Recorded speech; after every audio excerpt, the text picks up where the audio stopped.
লামিসা তো একটা সাধারণ নাগরিক, তার কোথায় বিচার পাবে? ওসমান হাদিবের বিচার হয় নাই, জিয়াউর রহমানের বিচার হয় নাই, খালেদা জিয়াকে এত বছর বন্দী করে রাখছে, ওইটার বিচার হয় নাই। স্বরাষ্ট্রমন্ত্রী পদত্যাগ করা উচিত। যথোপযুক্ত দৃষ্টান্তমূলক শাস্তি অন্যরা পাইতো, আজকে লামিসার এ পর্যন্ত আমাদের কেস আসতো না। কোন মানুষ যদি সুস্থ মস্তিষ্ক থাকে সে দর্শন করে না।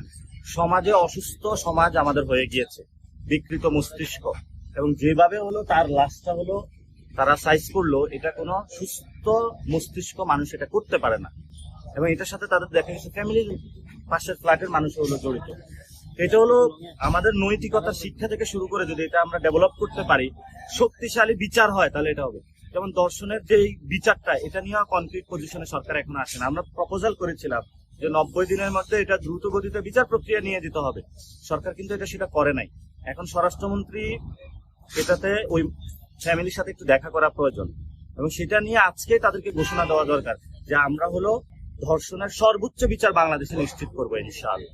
বিচার হয় না তো বাংলাদেশ, ওসমান হাদিবের বিচার হয় নাই, জিয়াউর রহমানের বিচার হয় নাই, খালেদা জিয়াকে এত বছর বন্দী করে রাখছে, ওইটার বিচার হয় নাই। লামিসা তো একটা সাধারণ নাগরিক, তার কোথায় সে বিচার পাবে?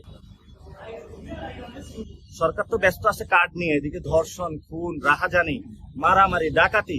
গতকাল একজন ফোন দিল, হুজুর ওর বাসার সব জিনিস ডাকাতি করে নিয়ে গেছে, সেফটি নাই কোথাও, নিরাপত্তাহীনতা আছে বাংলাদেশ। এটা সরকার দেখেও না দেখার ভান করে থাকে। শুধু লামিসা না, গত 1 বছর ধরে সরকার ক্ষমতায় আসার পর থেকে অসংখ্য জায়গায় বাচ্চাদেরকে ধর্ষণ করা হয়েছে। আমরা এটা নিয়ে প্রতিবাদ করেছিল, কথা বলে সরকারের হলো কানে যায়নি। সরকার স্টেপ নিলে আজকে লামিসা হত্যাকাণ্ডটা হতো না। যদি যথোপযুক্ত দৃষ্টান্তমূলক শাস্তি অন্যরা পাইতো, আজকে লামিসার এ পর্যন্ত আমাদের কেস আসতো না। কিন্তু সরকারের পুরোপুরি ব্যর্থতা। স্বরাষ্ট্রমন্ত্রী পদত্যাগ করা উচিত।